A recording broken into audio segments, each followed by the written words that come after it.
स्वागत है आपके इस चैनल पे। आज हम बात करें लेंस मेकर फॉर्मूला, जो कि काफी फेमस है और बहुत ही मोस्ट इंपोर्टेंट डेरिवेशन था, जो जरूर एग्जाम में आता ही आता है। और इस साल तो मैं श्योर करता हूँ 2024 में जरूर आ रहा है। पहले मान लेते हैं एक फर्स्ट सरफेस लेते हैं। तो फर्स्ट सरफेस अगर ऐसा कुछ है, मतलब मान लेते हैं ये आपका एयर हवा है, ऑब्जेक्ट यहाँ पे ऑब्जेक्ट, उसी ऑब्जेक्ट को डिनोट करते हैं। ठीक है, यूज होता है, ये तो सबको पता होगा। अब यहाँ से कोई भी लाइट इंसिडेंट रे लेते हैं और इसका डिस्टेंस जो भी से डिनोट करते हैं ना, भी से, तो हम भी कैसे लेंगे, क्योंकि ऐड करने वाला हूं, पता है ना, लेंस मेकर फॉर्मूला को प्रूव करना है।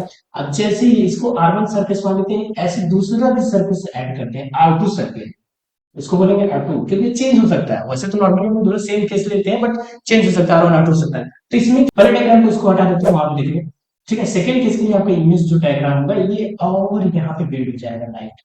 तो इस तरह से यहाँ से लेके यहाँ तक का जो डिस्टेंस है वो क्या हो जाएगा, भी से एम्पलीफाइड करेंगे, भी से, यहाँ से लेके यहाँ तक का डिस्टेंस भी से डिस्टेंस। ये कौन सा इमेज होगा, आई सेकेंड इमेज। क्लियर है? इतनी बात अगर क्लियर है तो आगे बढ़े। रेयर टू डेंसर, तो ये फॉर्मूला बनता है, ये म्यू1 म्यू2 जो रिफ्लेक्टिव इंडेक्स है, किसका किसका है? एक पहला रेयर जो केस है उसका म्यू1 है, म्यू2 दूसरे केस का है। तो ये रिफ्लेक्टिव इंडेक्स है, आर जो है वो जो आपका कर्व बना था उसका है। और ये पूरा फॉर्मूला रेयर टू डेंसर जाता है, डेंसर टू रेयर का ये फॉर्मूला, बस चेंज क्या जाता है, म्यू1 और म्यू2 को पोजीशन चेंज कर दो, हम माइनस प्लस का थोड़ा सा ख्याल रखें। अब पहला फॉर्मूला जब रेयर टू डेंसर, जब पहला डायग्राम देखो, डायग्राम में सबसे पहला जब किसको लाइट गई, वहां से जाने के बाद पहले R1 से लाइट चली गई, वहां पे सीधे V डैश है। तो यहाँ पे जो V का वैल्यू जो है V डैश है, तो हम यूज करेंगे, वैल्यू को पुट करेंगे। तो पुट करने समय वाला साइन यूज करते हैं, u2 upon V dash, u1 upon u equal to u2 minus u1 upon r कितना रहेगा, r कितना रहेगा गेस करो। पहले R1 है ना, पहला सरफेस, दूसरा सरफेस का नाम दिया R1। जब लाइट देखो, दूसरा डायग्राम देखो ध्यान से, जब एक और सरफेस आ जाता है, इंक्लूड हो जाता है, तो उसके लिए केस के लिए तुम्हारा क्या हो जाएगा, जो भी होगा, भी होगा वो कितना भी ही रहेगा, भी दिखा रहा हूं, तो हमारे पास भी जो भी ही दिया। उसके केस में जो u होगा वो भी डैश की वैल्यू होगा। भी डैश जो होगा, जो आपका जो इमेज बन चुका ना, वही ऑब्जेक्ट का काम करेगा इसके केस में। नहीं समझ में आया तो रट लो, अब हम क्या कर सकते हैं। तो बस यही जानने वाली बात, ठीक, बस खत्म। अब बाकी सर, बाकी फॉर्मूला में बिल्कुल सिंपल रखो, म्यू1 माइनस म्यू2 अपॉन R2 लेंगे, क्योंकि सेकंड सरफेस है।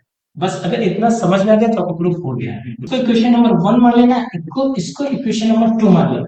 और करना क्या है, इक्वेशन नंबर 1 इक्वेशन नंबर 2 को दोनों को ऐड करना है, ताकि जो आपका ये चीज है, जो आपका ये चीज है इक्वेशन, ध्यान से देखो, म्यू2 v1 v डैश और म्यू2, ये दोनों जगह प्लस में है माइनस में, दोनों दोनों कट जाएंगे बेचारे, खत्म हो जाएंगे, ये दोनों दोनों जगह प्लस कट जाएंगे। तो बचेगा क्या, केवल ये बचेगा, ये और ये दोनों कट जाएंगे जब ऐड करेंगे। और इधर ऐड करोगे तो कितना बचेगा, ये म्यू2 म्यू1 और म्यू2, ये इन दोनों को ऐड करते हैं, देते हैं म्यू2 माइनस म्यू1 अपॉन R1 प्लस, ऐड मतलब प्लस ही होता है ना, कि कुछ और होता है, झोल नहीं होता है, म्यू2 अपॉन R2।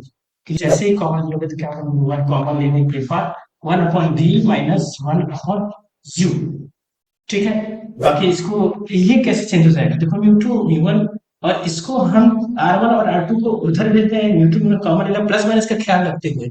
समझ में आ रही बात, ये ठीक है। इतना अगर क्लियर है तो समझ में आना चाहिए, कॉमन लिए हम म्यू2 माइनस म्यू1 1 अपन R1 माइनस 1 अपन R2, इतना ठीक है। और ये देखो, ये ध्यान से देखो, 1 अपन v माइनस 1 अपन u को क्या लिख सकते हो आप, यहाँ से हम 1 अपन f चेंज कर सकते हैं। ठीक है, हम म्यू1 को उधर ट्रांसफर कर सकते हैं। जैसे देखो म्यू2 जो है आपका, म्यू1 जो यहाँ पे है वहां पे जाएगा तो म्यू2 माइनस म्यू1 हो जाएगा, और म्यू2 माइनस म्यू1 अपॉन म्यू1 1 upon R2 minus 1 upon R1। ठीक है, बाकी 1 अपॉन f हो गया है, 1 अपॉन f इक्वल टू, अब उसके बाद इसको चेंज कर सकते हैं, इसको काट सकते हैं 1 से। अब बाकी यही आपके लेंस का फॉर्मूला था जिसको प्रूफ करना था। समझ में आई बात, मेरे ख्याल से क्लियर हो गया होगा। अब आपको लेंस मेकर फॉर्म, इसी वीडियो को अगर नहीं समझा तो 3 बार देख लो, ठीक है। तो ये और वीडियो लाने वाला हूँ मैं, और डेरिवेशन लाना और डेरिवेशन कराने वाला हूँ, तो ऐसे ही आपको पूरा डेरिवेशन कराऊंगा अच्छे से। तो इसके लिए चैनल को आपको सब्सक्राइब करना पड़ेगा। बाकी मिलते हैं नेक्स्ट डेरिवेशन में, ठीक है। Thank you.